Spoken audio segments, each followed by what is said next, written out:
Story 1, more chaotic in some ways.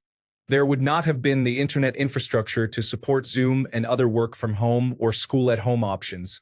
The possibility of messenger RNA vaccines would have been quite remote, so it likely would have taken years for vaccines to be developed.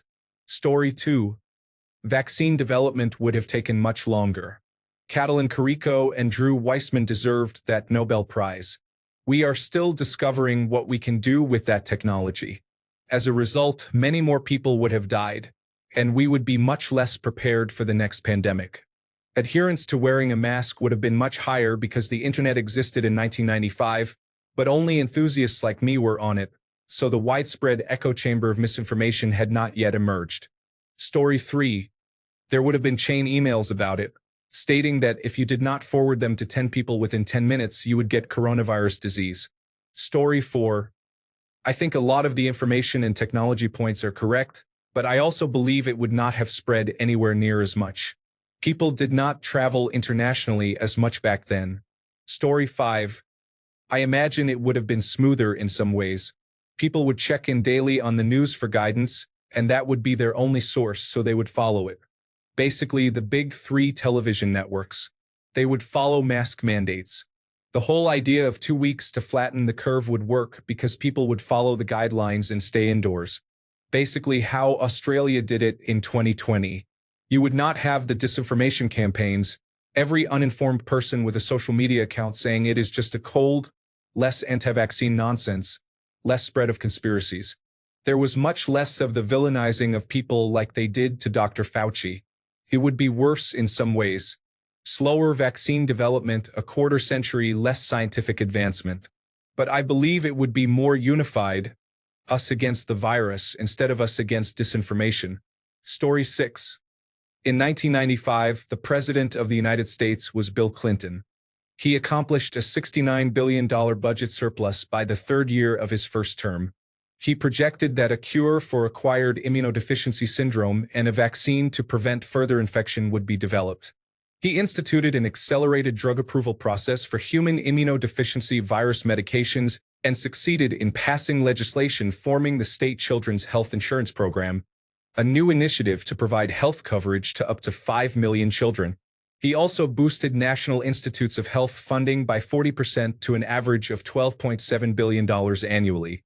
Who would you rather have managing the national and federal response to the pandemic, Bill Clinton or Donald Trump? More people died in the United States from the pandemic than the total number of United States casualties in World War II. Story 7. The reality is that it would not have been as disruptive to people's lives as it was in 2020. It would have been something you heard about on the news. You would have seen public service announcements encouraging you to wash your hands and take other preventative measures. But you would not have been placed in lockdown. Children would still have gone to school, and generally speaking, your life would not have been overtly affected. I point you to the 1968 Hong Kong flu epidemic. Were you even aware until just now that there was a pandemic comparable to the one in 2020, in 1968? What made the difference? The lockdowns that happened in 2020 were essentially only possible because we had the technology to keep society functioning without people leaving their homes. In 1995, and certainly not in 1968, we were not there yet. In 1995, the internet existed but was nowhere near as widespread or robust, and remote work, online schooling, video conferencing, and digital entertainment were not viable at scale. Because of this, it would have been much harder to implement, sustain, and justify strict lockdowns or social distancing measures without crippling daily life and the economy. Whether this fact is a good or a bad thing, I leave up to you, but for me at least, the ability for our lives to now be severely curtailed through technology leaves me with a sense of unease. Story 8. The end of days prophecies would have been even more epic with the millennium around the corner. People seem to look at the 1990s with rose-tinted glasses, but the extremism, militias, and everything else were every bit as unhinged. End of days cults were also growing. Story 9. People would have listened more to the media and followed all protocols. I would say that was a time when everyone was easygoing and looked out for one another. People would have had no problem getting the vaccines, following protocols, and keeping their families safe from getting coronavirus disease 2019. I was born in 1993, but I remember a much different world as a child, and I can say that I would not have hesitated to do what I was told at that time. Story 10. It would have been insignificant, and history would have remembered 1995 as a year with a slightly elevated number of cold and influenza cases. Story 11. To be honest, I do not think we would have realized we were in a pandemic, and life would have continued as normal. Social media and the amplification of the internet made everything about coronavirus disease seem more intense and existential than it actually was. In 1995, I think we would have just navigated life knowing there was a strong illness going around, but people would have still gone to school, work, and tolerated short-term loss of life. Story 12. I do not think it would have been as bad as it was in 2020, mostly because there were not as many international flights to and from China in 1995. Story 13. It would have been one of those emergencies that everyone came together for, which would have helped bring it under control much more quickly. The internet and cable news networks were not yet being used for widespread propaganda to divide people culturally and politically. Politicians were not stooping to the lowest levels to use a crisis for political gain. With those things absent, it probably would not have been as big of a deal in America, frankly. Story 14. It would not have been as profitable. You cannot usher in the work-from-home movement if the internet still is not popular. Most people still did not even have cellular phones then. Story 15. Wuhan would have been a relatively unheard-of city with little international or domestic interest, so I suspect it would have been contained quickly. Regular flu precautions would have been taken. Data would have lagged, and we would mostly have just known that grandma passed away with the flu. If you are sick, stay home would probably have been taken seriously, but working from home was not a common option, so it would most likely have been paid or unpaid sick leave. In general, the whole world might have looked more like Sweden, which could have had some benefits, though that is easier to say after the fact. Story 16. Radio, television news, and newspapers worked well back then. Emergency alerts, telephones, and radio communications were effective. We would have managed without rapid coronavirus tests or vaccines. Masks, quarantines, megaphones, and police enforcing stay-at-home orders were in place. Curfews, public safety, and Federal Emergency Management Agency response plans were active. Education was book-based.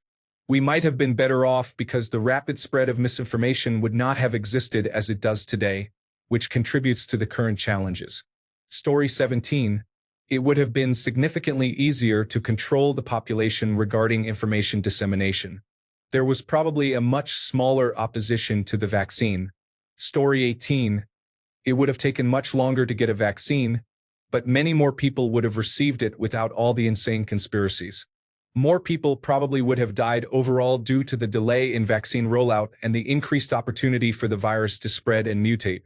We would likely come out of it with greater resolve to improve responses to future pandemics and with less politicization of the science. Story 19. No social media, not many people having the internet, news 3 times a day. Most people would not even know it was going on. Story 20. It would have been a bad influenza year. Life would have continued as normal. Mainly, people over 80 would have died, but fewer, as there were not so many elderly as a proportion of the population. We would not remember it now. Story 21. 1995 was a time when people would do simple things as a courtesy for their neighbors. Imagine if we tried smoking bans now. You would have gun-wielding psychos live streaming themselves smoking cigars in an Applebee's. Story 22. So folks pointing out it might not escape Wuhan are completely correct. However, once it got out, there could be no test and trace opportunity. Assuming we had a global respiratory pandemic with coronavirus disease 2019, COVID-19, type properties in 1995. 1995 was before Andrew Wakefield, so anti-vaccine paranoia would have been much less impactful, though it definitely would have surfaced on the crunchy left. 2. Bill Clinton was president in 1995, and Newt Gingrich would definitely have politicized the heck out of pandemic response if Bob Dole had not gotten in on a wave of anti-incumbent vibes. 3. Without molecular testing, we would have counted deaths mostly with excess mortality. Interestingly, the United States mortality disadvantage relative to other high-income countries was much less in 1990, 1.04, or even 2000, 1.17, than in 2019, 1.28. Basically, the United States was not uniquely bad at killing people in 1995 compared to 2020, so our deaths would look a lot more similar to other countries' deaths, perhaps 4% to 17% worse, rather than the 46% worse we actually peaked at. However, people would believe that COVID-19 only killed you if you had other illnesses to an even greater degree than they now believe that. Republicans would also have blamed the gay community because acquired immunodeficiency syndrome, AIDS, was the leading cause of death in people ages 25 to 44 in the mid-1990s. For masks would still have been controversial, just as they were in 1918. 5 schools would have stayed in session. Class warfare would have been less toxic, since there were few knowledge workers who could work remotely. The economy would have suffered more, but we would have all been in it together. Technology bubble popping sooner? 6. Instead of different technologically advanced nations producing 40 different vaccines spanning novel and more established modalities, we would have made 2 to 3 inactivated vaccines and it would have taken 3 years. Rich country hoarding would have been extremely bad. 7. Anti-Chinese racism would have been even worse. We would have created immigration and customs enforcement just to go after Chinese people. Without molecular testing and with a Chinese origin virus, we would have had a bunch more racial stereotypes about who carried the disease. 8. People would have spent a weird amount of time arguing over whether smoking put you at higher risk, with tobacco industry lobbyists insisting that 2 packs a day of Camels would cure it. It would have cost a lot less money to treat people because we would not try as hard to save them. 9. Anthony Fauci would have been extremely vilified, especially by AIDS activists. 10. Elton John would have had benefit concerts. Story 23. Fewer restrictions. There was no technology in place for the upper class to work from home. Who cares if some janitor or waitress loses their jobs? They were probably racist anyway. But an elite consultant? Well, now maybe COVID-19 is not that bad. Story 24. I think it would have been called bovine spongiform encephalopathy and we would have had to step into a tub of chemicals at the airport to sanitize our shoes. Story 25. It is a miracle vaccines had the opposite effect compared to movies. People went into chaos to get a vaccine in movies like Outbreak. In reality, nobody wanted it, and the majority were completely content to quarantine. The year 2020 had better content. In 1995, you needed money for content like cable and magazines, which have been replaced by online platforms such as YouTube and Instagram. Story 26. Honestly, it would have been third-page news and nobody would have made a big deal of it. It would have been treated like any other random respiratory illness, and nothing would have been shut down. At the time, the largest generation with all the political power to this day, the baby boomers, was young enough that it would not have been dangerous to them, and they would not have done anything even slightly inconvenient to protect their parents. On the upside, had their parents not been there to watch us, it would have made many family-friendly laws easier to pass, and the situation we face today, needing 2 incomes to afford to live, would not have become as entrenched. Story 27. There are far more deaths because we are significantly ahead of where we were in the management of critical care patients in 1995. Economically, it would have been much more of a disaster, possibly slipping into a depression. We would not have remote workers, and our economy has largely been supported by the technology industry throughout that period and ever since the COVID-19 pandemic. This situation would also contribute to more deaths. Story 28. People with no scientific knowledge of pandemics or coronavirus, plus a lot of pent-up coronavirus denialism. The true answer, not much different initially, but more dead eventually. The initial strain of coronavirus would have hit just as hard and just as unexpectedly. The lockdowns would have been mandated just as quickly, but with more exceptions due to fewer available solutions for working remotely. More people would have died due to an oversaturated emergency medical system, as fewer people would have been protected by a lockdown. Vaccines would have taken much longer, if available at all, before mass infection caused mass immunity, with countless more lives lost as a result of lacking protection. The lack of social media misinformation would have helped people to follow anti-pandemic protocols, but that factor pales in comparison to the lack of messenger RNA vaccines. In short, much less media, way more dead. Story 29.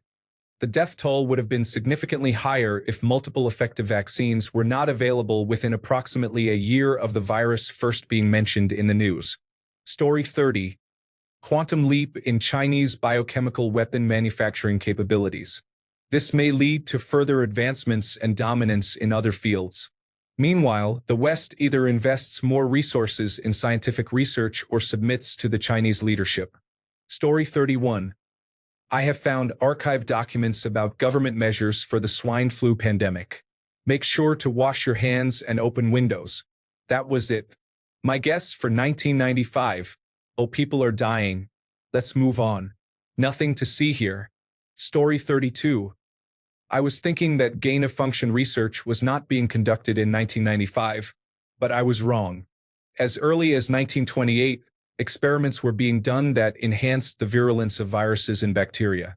In the 1980s, the human immunodeficiency virus epidemic spurred medical science to explore how viruses infected human cells and how humans responded to them. The term gain-of-function came into common usage in 2011. Even if COVID-19 had occurred in 1995, we would probably have been less prepared to deal with a laboratory leak that killed 17 million people than we were in 2019. What really bothers me is that COVID-19 is not even close to the worst virus they are experimenting on. COVID-19 kills about 1.4% of those infected, but Lassa fever kills around 15 to 20%, and Ebola kills 50%. Yet our society continues to allow scientists to try to make deadly viruses more deadly. Why?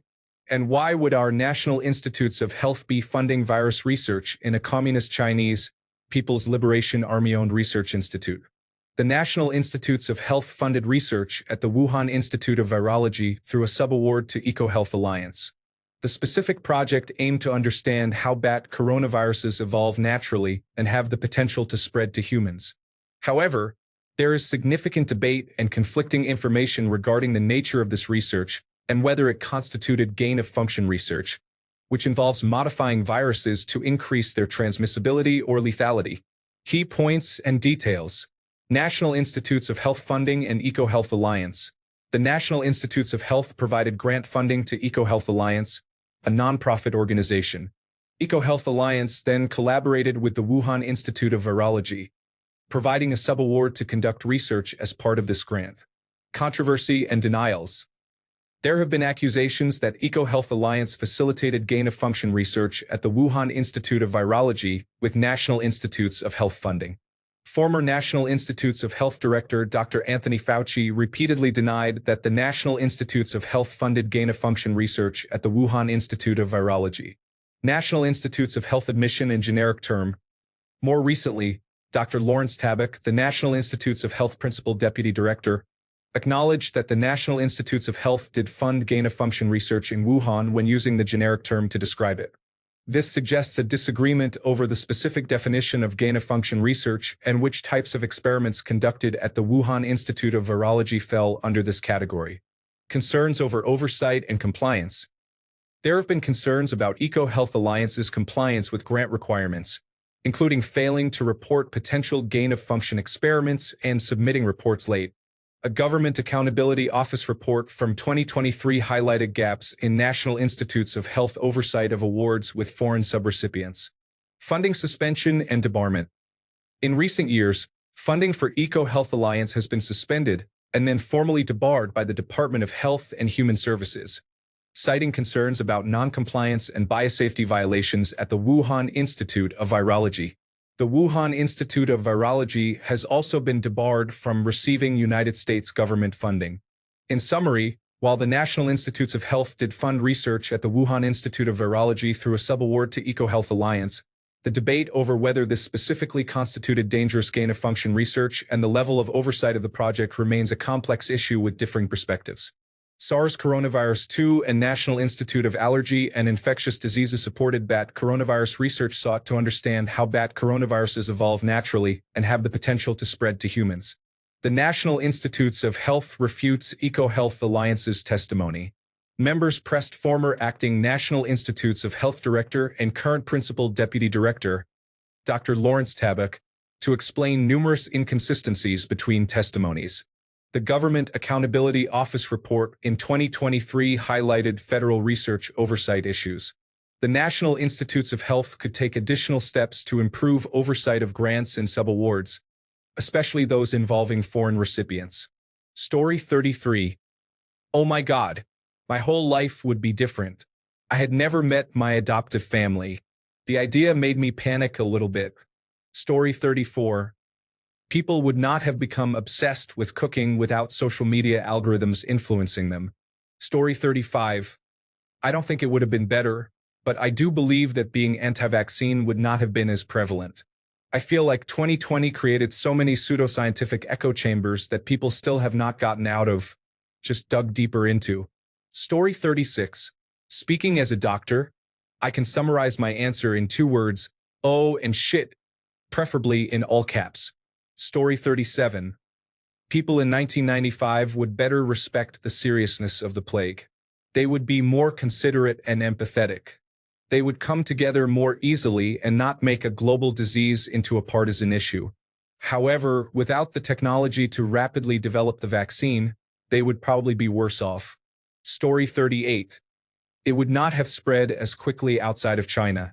Using trade as an indicator of mobility, the amount of exports from China globally was around 3 times greater in 2020 compared to 1995. The response would not have been as quick, but it would have been more like the Ebola epidemic in 2013. The world would have isolated mobility and trade from China. China's economy would likely have been seriously hamstrung, as the period from 1992 through the mid-1990s was when Deng Xiaoping's economic reforms began to have a real effect. The United Kingdom might not have relinquished Hong Kong later that decade, depending on how badly China was affected. Story 39.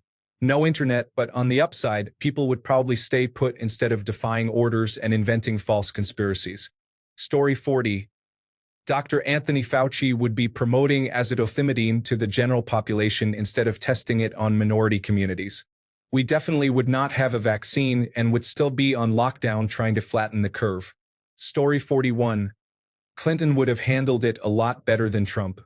Make America great again, and social media did not exist back then, so there would have been much less misinformation spread, and more people would have accepted wearing masks and social distancing. Story 42.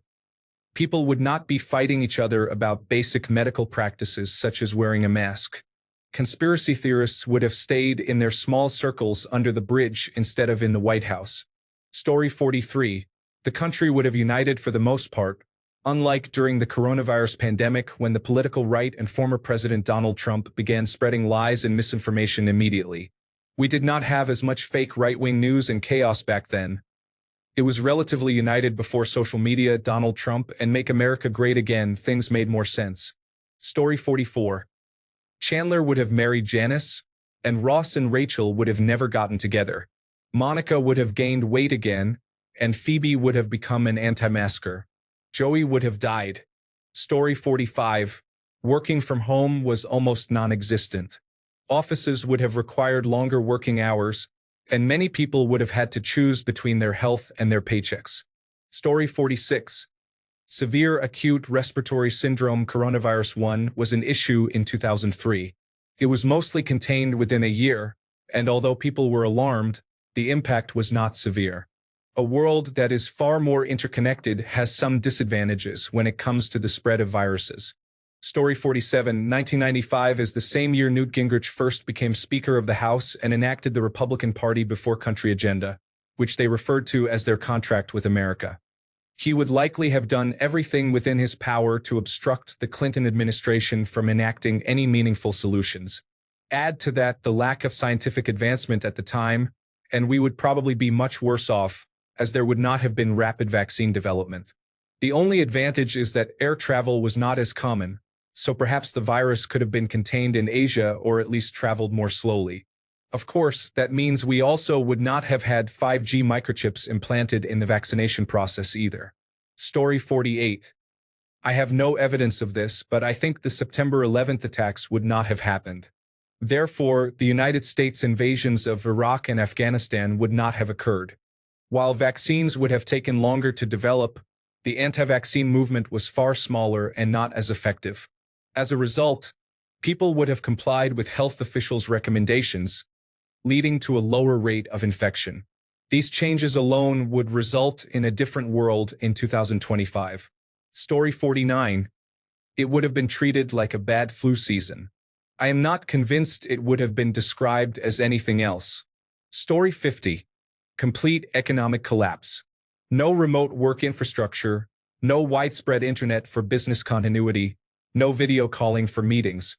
Most companies would have just stopped functioning. The death toll would have been catastrophic without modern medical equipment, ventilators, or the ability to coordinate research globally. We would not have developed vaccines nearly as fast without current technology and data sharing. On the flip side, people might have followed lockdown rules better since there was less social media to spread conspiracy theories and politicize basic health measures.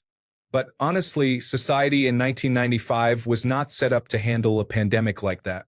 We got lucky it happened when we at least had the technology infrastructure to adapt, even if we did it badly. Story 51. The vaccine development would have taken longer, as well as the pandemic, but ultimately everything would return to normal soon. Everything just takes longer. Story 52. I think trust in government and medicine would have been higher, but we would have been scrambling to figure out how to work and vaccinate people. Story 53. School would have been a nightmare. The internet was not really capable of supporting online school back then, and there would not have been any video if it had been used for that. If everybody had gotten a computer at once, many town switchboards probably could not have handled it. They would likely have had to broadcast classes on television and allow a limited number of students to come into the school at a time for testing. On the plus side, those unfounded five-generation mobile network and vaccine conspiracy theories would not have spread. Five-generation mobile network did not exist, and the anti-vaccination groups would not have had a way to connect well. This was also a few years before that movement even began. Story 54. There were not as many sensitive people in 1995, and I do not think anyone would have cared. One thing is for sure, millions of people were outside much more often back then and not glued to their devices and television. There would have been a revolution. Missed opportunity. Story 55. Without the ability to test, track, and immunize, the death toll in the United Kingdom would have been at least 10 times higher. Instead of 220,000 deaths, there would have been at least 2,200,000 deaths. Story 56. We would have had 25 years more complaining about it. Yes, it was not a pleasant time, but it is over, so move on. Let's focus on science so we can be prepared for the next time. In that respect, some countries want to return to policies from 30 years ago to create something great. These are misguided individuals who want a repeat of what they fear. How foolish can one be? In my opinion, humanity would benefit if such attitudes disappeared in the next pandemic. Thanks a bunch for sticking around till the end of the video. Remember to subscribe, and until next time, stay awesome and goodbye.